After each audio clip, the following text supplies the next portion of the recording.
befuddled by why he did that. The optics were terrible, meaning all of our top military brass are all in one place, and we spent $6 million to get them there. That didn't make a lot of sense to me. It also didn't make a lot of sense to me that he was saying that he was going to toughen physical standards and review the anti-hazing policy by sort of implementing a hazing policy. And then also he said he was going to return to the highest male standard for combat positions because the troops were fat.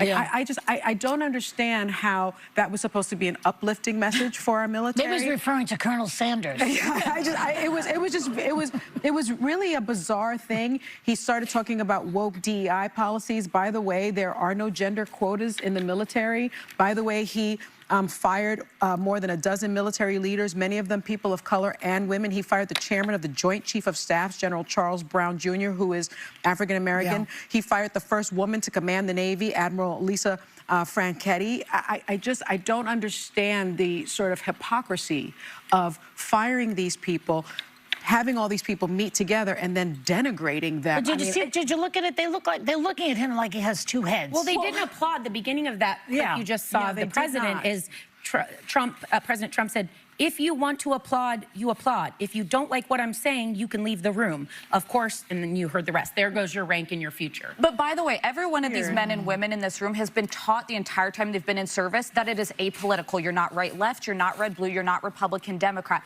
They don't show their politics because what you're doing on the battlefield is above politics. So they're not going to applaud, they're not going to cheer, they're not going to boo. They're going to show up and listen to the commander-in-chief. But to Sarah's point, I've literally sat in the VTC, like video conference room in the Pentagon. We could have done this a lot easier and a lot cheaper and talked to people all around the world. Come on.